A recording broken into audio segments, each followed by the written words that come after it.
Hey, everybody. Welcome back to Too Many Men. This is Alison Lucan, and I am once again joined by my intrepid colleagues, both of whom are braving the early morning hours to bring you the latest hockey news. We start with the mama of our newest TMM star, Rangoon, who is just taking over the airwaves and the video streams. Sara Sivian, how are you this morning? Yeah, I'm great. Rangoon woke me up early. Then I went back to bed, and then I woke up and she was on my face, and it was 5 minutes late. So here we are, though. We made it to the pod. Woo woo! And of course, up not just for Too Many Men, but for her beloved other sport, because this woman can contain knowledge about pretty much everything in the world. Shayna Goldman. Shayna, say hi. Hi. It's a big day. It's a big day. Why? You're the big tennis fan now. What's today? Serena returns to the court after injury. It's very exciting. Hell yeah. How'd I do? Yeah. Was that good? That was great. Are you going to watch? No. No, I know. I unfortunately have commitments today, so I cannot. It's watch. fine. Just wait till we're in Montreal and you get in from your flight, and I'm going to escape whatever crap I have to do and be like, let's go to a bar. We're watching tennis. Is there going to be tennis then? It's Wimbledon, baby. Okay. Are we going to eat strawberries and cream? I'll eat whatever the fuck you want. We're watching tennis. I don't give a shit. Wow. All right. So anyway, this is a hockey podcast, or so they tell us. And all three of us last episode said we believed that Tampa was not done, and Tampa proved us right, coming back at home for a statement win, chasing Darcy Kuemper from the net. 6-2, Tampa Bay takes game 3. It's now officially a series, as the people like to say. Colorado still has a 2-1 series lead, but there was a lot that happened here. Nikita Kucherov leaves the game for injury. Nick Paul left for injury. Mentioned chasing Darcy Kuemper, a goaltending change for Colorado. No even strength goals for Colorado, and Nathan MacKinnon has been very, very quiet in terms of getting on the score sheet. Of all of the things that happened in game 3 that led to that victory, Sara, what stood out to you about what Tampa did, or is it what Colorado didn't do to give Tampa Bay their first win of the final? I have to go with, John Cooper keeping Vasilevsky in game 2 despite 7 goals allowed, and then he comes back for 37 saves. He wasn't perfect, but he looked more like himself, and that is going to be crucial if Tampa Bay wants to win. I thought it was like, I was on this last night for The Athletic, and they kind of had me pick a star of the game, and it was like shockingly hard to pick a star. I went with Vasilevsky. I thought Stamkos was pretty good. Shayna, what stood out to you about this game that led to the victory? I was impressed by Tampa until the third period. And I don't even want to say I wasn't impressed with Tampa in the third. I was more impressed with Colorado in the third. But I just think it was impressive that Vasilevsky kept Colorado off the score sheet through 2 periods. And I feel like Colorado is such a tough team to adjust to, because you can try and be like, hey, we're going to step up on them a little bit more. But you could easily put yourself out of position because they're so fast.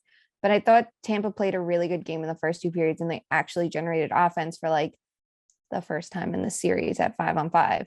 So, credit to them for adjusting. And now, to be super cliche, it's a game of chess. Now Cooper made his adjustments. What's Bednar going to do? And normally I roll my eyes at that shit, but in this case, I'm like, no. I do want to see what Bednar is going to do. I want to see how he responds to how Cooper and the Lightning responded, because I think that they're both very smart coaches, and they apparently aren't Jack Adams worthy. So, what they do is inconsequential. It's all about the players. We're burying the lead here because nobody has scored a 5-on-5 goal at Tampa except the Leafs. So they should have won the cup. Thank God. Thank God we're there. But in all seriousness, Sara, I was going to ask you about that. Shayna and I were talking before we started the show here today that, Tampa Bay's penalty kill has been pretty good this season. Is it more impressive that Colorado does break through and get those power play goals, or that they could not score 5-on-5 or even strength? Yeah, good question. I mean, it's so like this was Colorado's most lopsided loss of the entire playoffs, I think. So I'm not really willing to, like, I don't know. They were due for a loss, I feel, and it's the Tampa Bay Lightning. So I feel like I'm going to give them a little credit. And I'm going to give Tampa Bay credit for kind of thwarting the Avs, but it wasn't their best game. They're going to need to play better in game 4. Shayna, what do you make of the no even, not everyone can be Toronto, obviously. But, like, I think Tampa has a good penalty kill, but like their strategies are kind of interesting because they don't want to be the most aggressive, but they want to be smart with when they are aggressive. And that's to stop the east-west pass. And we know Colorado is one of the best at making it. So it's just Tampa like straight up is losing the special teams battle like by a mile in this series. Their power play, like they had one good opportunity in game 1 really early in the game, like they were moving the puck well, they didn't score, and after that it's been a disaster. So the fact that like their penalty kill isn't where they need it to be is a little concerning. Like you need both. And like I know the Lightning coaches view it, because I did a story with Joe Smith on it, and they were saying like you can try to win without your power play, but you really can't without your penalty kill. Like you need that. And against Colorado, like you really do need that unless you're going to be much better at 5-on-5. And like they were to a point. So I think Colorado just has that good of a power play, but I think the Lightning's penalty kill could be better. Do you, Shayna, what do you make of, obviously with Tampa being at home, they get that last change. And so they changed up the matchups against the McKinnon line. And I already mentioned, he is, in terms of box score, been very quiet. Does McKinnon need to do more, or is he doing all the right things and just not getting the hashtag points, which is apparently all that matters to the hockey men? No, he's still doing the right thing. And like last night, he got Cirelli, which is what we knew was going to happen. In game 1, he got Cirelli for a bit. He won the matchup, but it was only like 4 minutes. Game 2, he really didn't see much of Cirelli. And then back on home ice for Tampa, we knew that was the matchup McKinnon was going to get. And it was for 11 and a half 5-on-5 minutes. In those minutes, Colorado was the better team in terms of shots, scoring chances, everything you want. But Tampa had a 1-0 goal advantage. And like, was it the most intentional goal from Cirelli? Was it the accidental Kucherov, like an accidental tangle? Who knows? It An was accidental good. tangle. Dangle. Dangle. Accidental. Accidental. It's so true that he got Cirelli though, and you could see that on the power play because he looked so good on the power play to me. McKinnon did. I thought his entry on, was it Palat's goal? I forget, but he just stood out so much on that play for one of the power play goals. And it's like, okay, it was the matchup game for sure with McKinnon. What about the injury? Well, let's go back. Let's go here first. There were a couple kind of people trying to make some controversial things. The first was the amount of time that John Cooper was given to challenge the opening goal, right? And then the second was the hit that ultimately ends up taking Kucherov out of the game. And, John Cooper was kind of like, we all saw it. We all saw what happened, kind of intimating that it wasn't a great play with the stick. And then on the Cooper goal, it was Bednar who came back with a little bit of saltiness, saying, that was a long, long time for Cooper to be able to call the offside challenge. Sarah, do either of those things ultimately matter? Are they significant events? Are they being overhyped, or how much did they impact what ended up happening last night? It's overhyped. We've seen these two teams play. We've seen that these are the two best teams in the league, and they're in the Cup Final for a reason, and they need to be able to rise above any adversity, like things like that. Obviously, when the stakes are high, you're going to complain about things more, but I do think it ultimately had not much to do with the results of the game. Shayna, did you like the hit on Kucherov? What's your take? I know you posted the moving picture last night. I didn't like either of those things. Like I didn't like how long Cooper got to challenge, and I don't think it ultimately matters, but like the puck drops, that's the rule. And I did understand he said, I feel like we shouldn't have to challenge black and white plays, but like not for nothing, if it's a black and white play, you can challenge it and there's no repercussions for you if you're right. And if it's that black and white, you should be right. It should be a slam dunk. And also we know that offside challenges in the postseason have carried over the efficiency from the regular season. It's goalie interference. If you want to complain, if it was a goalie interference when he's saying it's black and white, he didn't want to challenge it because there's a risk. I understand that. And I think there's a full discussion there. But like coaches are, I think 3-1 on offside challenges now in the playoffs, and Cooper's 2-0. So it wasn't, he should have just made the challenge. The Kucherov crush check, did I like it? No. Was it a little like, did I think that was going to be the result, that he was going to get hurt from it? You really never know. But Right. like, he did have a hit on Manson before that. That was not great. I did not get a moving picture of that because I had technical difficulties. Personally love when my feed freezes just when I want the moment, and it's like you're clipping it and it's just like not happening. And if I remember right, Kucherov like cross-checked Taves right before that too. So it was kind of like, if you play that style, you can't be surprised someone gets back at you, but do you want to see him injured? Absolutely not. What do you think? Yeah, I mean, because you see the play, and it is so weird because it was one of those where at first I was like, it's not one of those where immediately you go, ooh, right? Like the player is going to be out. So I didn't.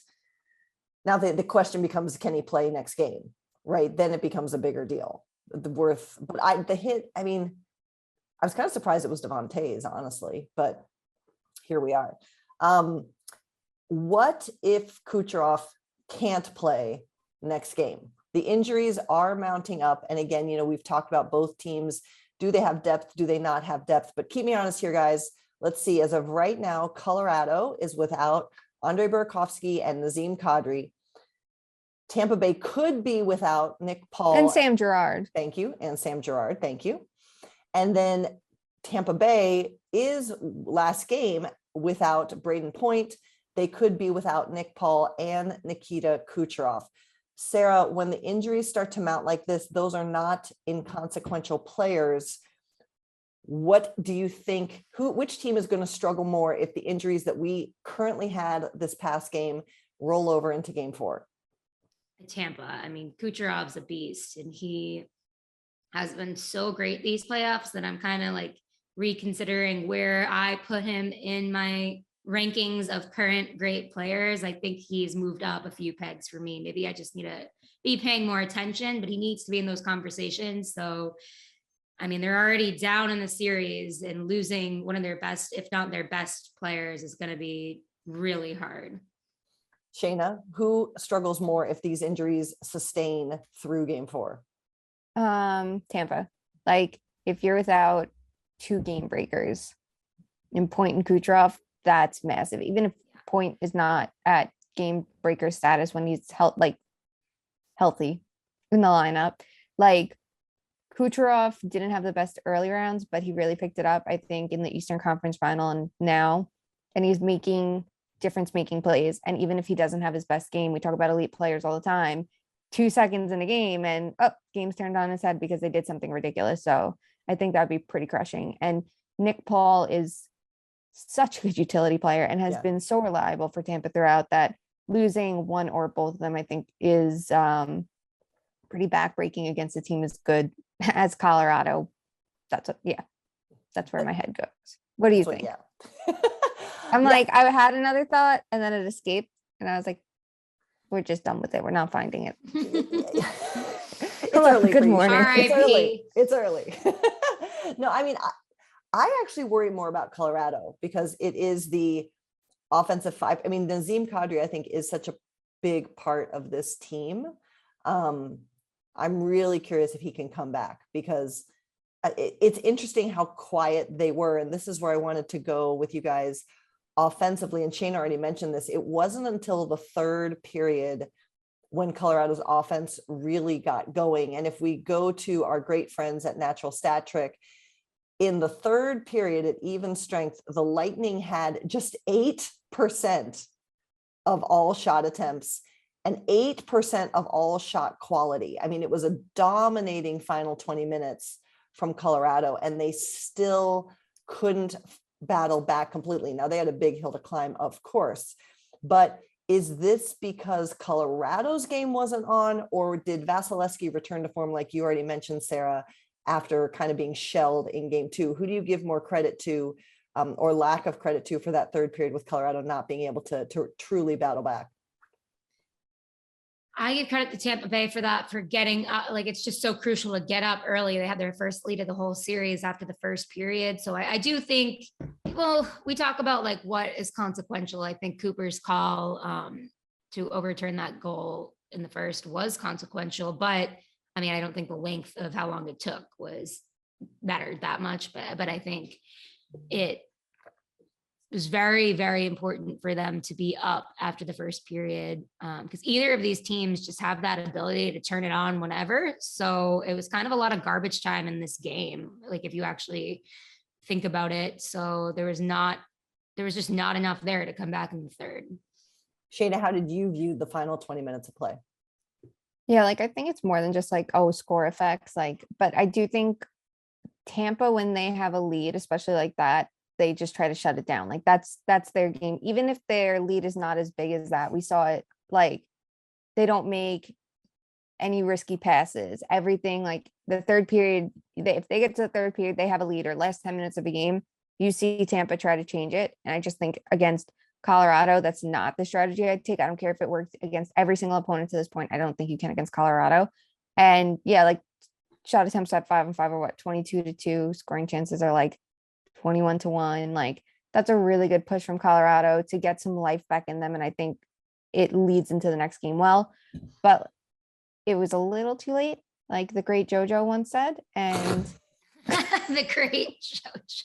And Vasilevsky was on his game. I think Jesse Confer's brother could have easily had a goal or two there. There was the one save, it was the second save. It was the second chance that Confer got, and Vasilevsky somehow gets his skate on it. And you're just like, my God, you're incredible. Like he is so flexible, and he can cover so much of the net because he's so tall, but the saves he makes are just outstanding sometimes. And I think that was a big difference maker, because had Colorado broken through at 5-on-5 with one of those chances, I think the game's a little different. Like in most cases, I'd be like, yeah, but Colorado, it's like, hello, best team in the league. Were there any players that stood out to you that maybe aren't these big narrative guys that we've talked about? I have to tell you, that pass by Steven Stamkos on the Palat goal, incredible. Gorgeous. Incredible. And you know, obviously he too is listening to Too Many Men and heard our inspo from climbing the steps at Red Rocks.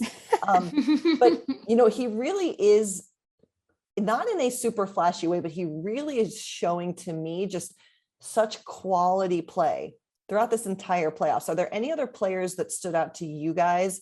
Sarah, we'll go with you first, that we haven't already talked about, but you know, aside from, we talk about Makar, we talk about McKinnon, we talk about the goaltenders, but is there anyone else who's drawing your attention that isn't getting enough play? Not really. I feel like the big players are being the big players. I mean, I guess Palat, he's getting attention, but I maybe he's surprising me. And I'm thinking about Nishkinen and Palat, and they like the impacts they've had these playoffs. And I mean, Cirelli, like, I just feel like we've talked about everybody. Shayna, is there anybody I'm missing? Andre Palat. I think Yeah. he's such a good player. He's going to get paid this summer. It's so funny on both sides of the lineup. You see like two similar players, those top line caliber facilitators, and Palat and Nichushkin, you're like, they're both going to get paid. Exactly. That play with Stamkos was gorgeous. He has such chemistry with Stamkos, and he does with Kucherov too. And I think like that's a duo that in the playoffs they're just incredible. Like Palat's scoring, like when you look at his regular season scoring rate and then you compare it to postseason, it's like, you know, like a full point per 60 difference. You're like, oh, okay. I don't know what it is that he just comes alive. And I think that's great. And Ross Colton, that pass that he had, the assist, also gorgeous. He like does not shy away from big moments. We saw it last year at the Stanley Cup clinching goal and whatever, but yeah, he was really good. Whatever. He just won the Stanley Things of Cup. that nature. You know, all things like that. Who among us doesn't do it? No, he impressed me a lot. I think Palat and Colton were two standouts for me. And I thought Nick Paul, when he scored after he got hurt, I was like, I literally, like, I thought Steven Stamkos in the bubble, like, is that your Steven Stamkos moment? You hop over the boards once more, you score a goal, and then you're like, I'm fucking done. I'm done. I can't go back out there. But apparently he didn't. He's fine. So sure. There you go. Well, we also must talk about goaltending. We talked after game 2, and Sarah already mentioned it, about how Andrei Vasilevsky was left in net through that route by Colorado out in Denver. And then here we come to Tampa, and Darcy Kemper does get pulled. Francouz, who I always mispronounce the name, if I put the wrong C or the S, we all know who I'm speaking about, right? Is put in replacement. Your thoughts on the decision to pull the goaltender, and what does this tell you about the state of the Avs play in net, Sarah? Yeah, I mean, Kemper honestly just wasn't that good, and he hasn't been as good as he was in the regular season this playoffs. And then he has an inopportune injury, and Francouz comes in and he plays really well. Like, he was 6-0 before, not that win and loss really matters for goalies, but it kind of does, like, for the confidence of the team around him. So it's different where Vasilevsky's that number one guy and nobody else is even questioning coming to Tampa's net, but Francouz had stepped up in an unfortunate situation and really made a case for himself. So I think you got to use that option, especially when Kemper had like 2 bad goals. I thought there were 2 he'd probably want back, and Rangoon is ready to weigh in on this. Rangoon, behave yourself.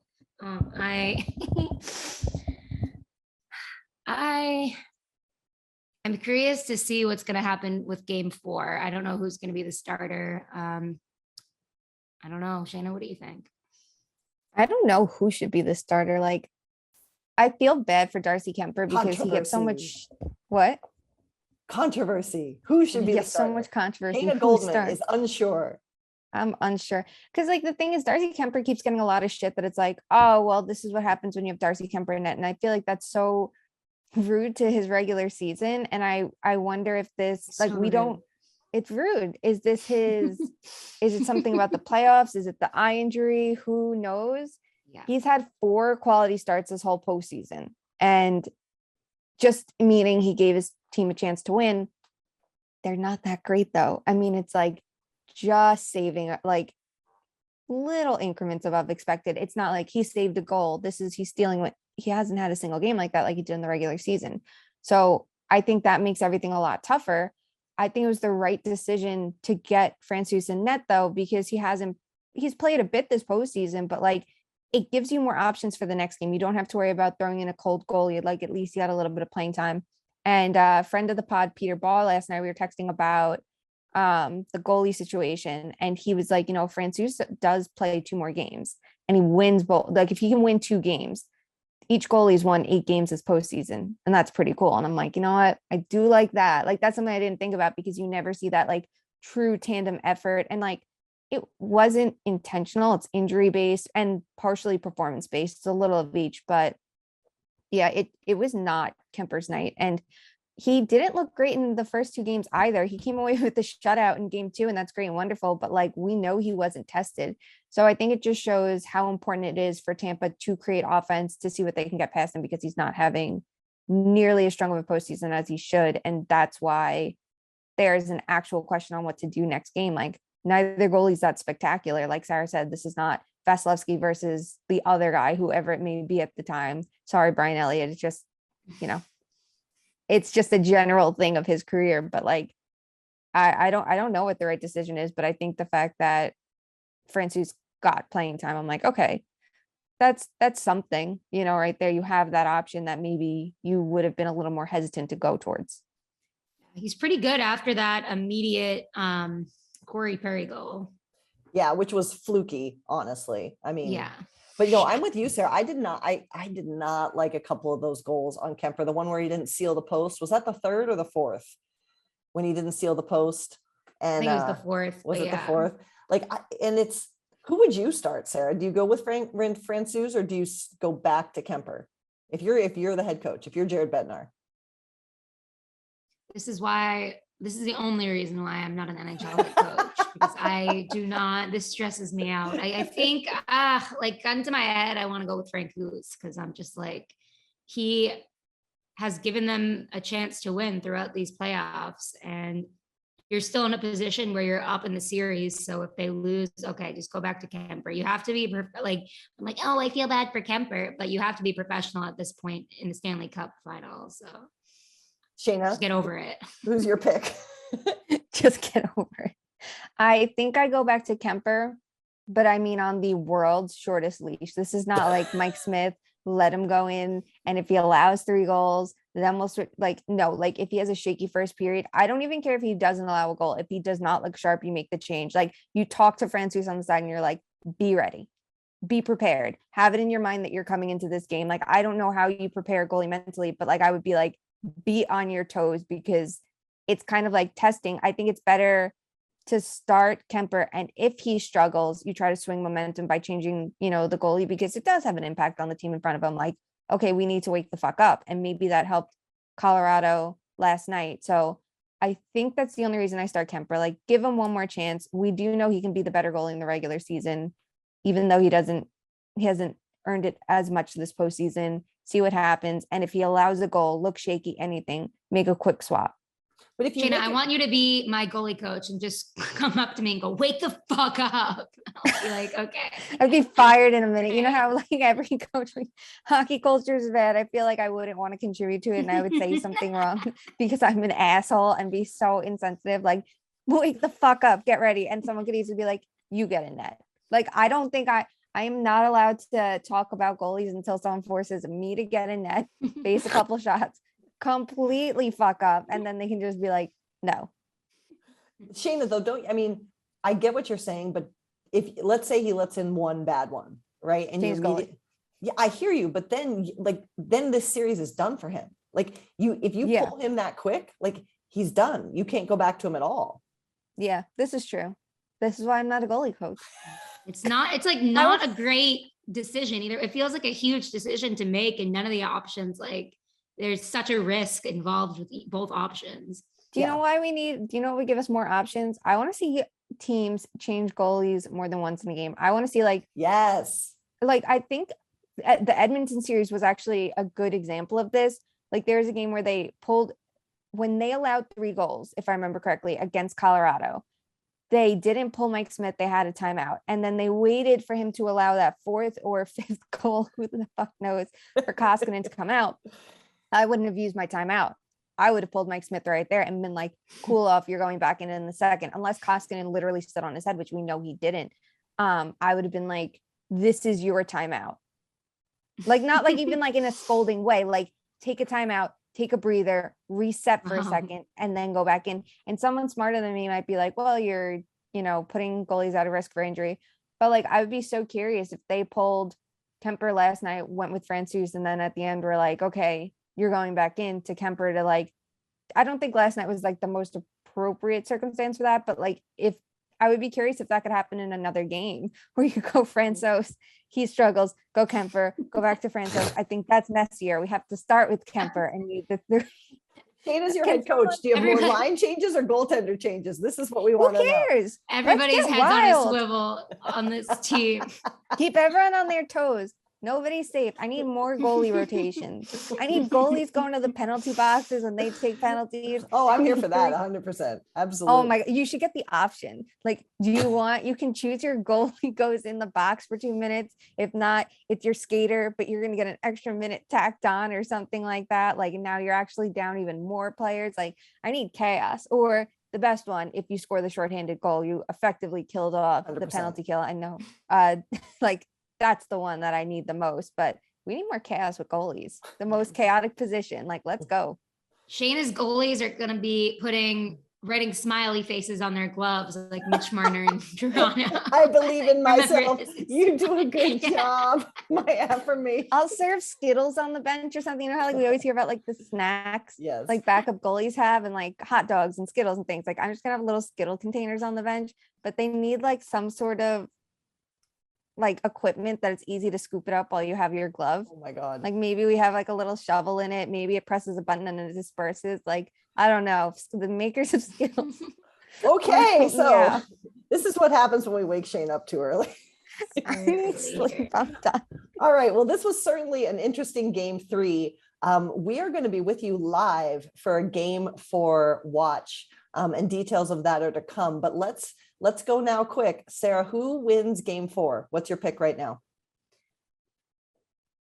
The home ice has been so slanted throughout these playoffs. I feel like I said Avs in 7 to begin with. So I'm saying Tampa wins it again at home.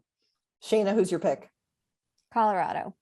Interesting. I'm going Colorado, Tampa, then Colorado. Did I say 6 originally, or am I making that up? I'll look. I heard you say this on another pod. You had them in 7. Shayna. Oh, fuck. I screwed up. 7. Okay. Are they going to lose 2 straight? No, I changed my mind. It's 6. 6 is happening. We're committed to. No, I've written down 7. You're at 7. All right. Okay, so you've got Colorado. We're gonna winning split a game game 4. in half. Oh my God. All right. No, I honestly think Colorado, like, they came to play in the third. And again, we said this about Tampa in game 1, like, wow, they really bounced back and then they got their asses kicked the next game. So maybe I'm wrong, but I'm going to say Colorado wins the next game. Okay. Well, let's end this episode. Alison, what do you think? Yeah, what do you I'm think? going to go with Tampa just because I like the chaos of it all. I like it. I like that. I'm here for it. All right. We're going to end this episode with Fuck, Marry, Kill as always. And as you can tell, what we're most interested in, and I'm afraid to hear Shayna go off on this one, so I'm going to have Sarah go first. Fuck, Marry, Kill is the 3 goaltenders who have seen time in this series. So Sarah, fuck, Marry, Kill, Vasilevsky, Kemper, Francouz. I'm marrying Francouz. I love like a little goalie controversy. I love a little drama, and he's bringing the drama. I'm going to fuck Vasilevsky because I don't want to be betting against that guy in any situation ever. He hasn't had the best playoffs in his life, especially away games and game 1s for whatever reason, but I don't care. Like, I still would have full confidence in him over any other goalie in the league except maybe Shesterkin, but that's a pod for a different day. And I'll kill Kemper. I had expected way more out of him. I mean, I do think maybe you play him game 4 and he has a great bounce back, and that's what we all remember. If he can bounce back at this point, we're all going to remember that instead of kind of his mediocre starts, but he hasn't done it yet, so we're going to kill him for now. Shayna, just the 3 goaltenders. Fuck, marry, kill. Okay. I'm going to kill Kemper. I do like the idea that Colorado's showing how strong you can be in front of the net and still be a Stanley Cup contender, a cup favorite. Like, we talk a lot about like goaltending wins championships. Like, everyone's like, you need an elite goalie to be, you need a hot goalie. A hot goalie can get you very far, but they're showing like you don't need that. But the thing with Kemper is like that drop off from his regular season. I don't want to like shit on him if it's injury based, but it's tough. So I'm going to kill him. I'm going to fuck Francouz because I am impressed with how he's come up in moments that they've needed him. And I think that deserves a lot of credit. And I will marry Vasilevsky because they're at, like Sarah said, like there are shaky moments this postseason, but when it matters, like game 6 and 7 against Toronto, how could I forget? Thank God. That Yes. that entire series against Florida, the way he played against the Rangers at the end of the series, even though he had a tough start, he's, as much as Shesterkin's the best goalie in the world right now based on this season, if we look at the last couple of years, the answer is Vasilevsky. So absolutely, he comes to play when it matters the most. He's been his team's most important player in those, elimination games. Absolutely who I'd want to marry. I am also going to marry Vasilevsky because I just like Shayna said, I think he's the standard. He is a proven player, and to come back and to prove the coaching decision correct from game 2, to stick with it and have him come back and then win this game. It's undeniable, his importance to his team. I am going to fuck Francouz because you know what? It's fun to have the changes come up. And I as much as we like make light of the changes and the chaos of it all, like good on him for coming in and performing, not just last night, but throughout this entire playoffs. And it's nice to see him get rewarded with play in the final to say that the team trusts him. And this isn't just a like shake up the team thing, I don't think. And therefore, I unfortunately will kill Kemper.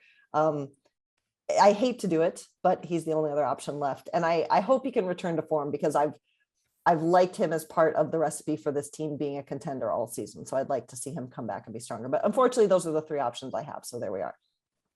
All right, friends, anything I missed? I think you're good. Okay. I don't think one day I'm going to find something that you've missed, but it hasn't happened yet. We'll get there, I'm sure.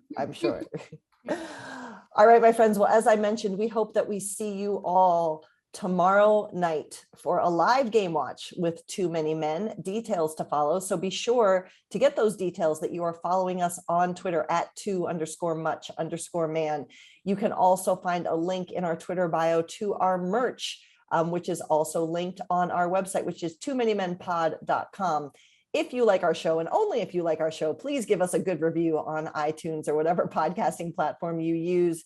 And again, it is still June. It is still Pride Month. And as we do every day, we support all of our friends in every community, regardless of race, sexual identity, or otherwise. So until we talk again, be good to each other. And we'll see you at the live game watch tomorrow. Love ya. Bye.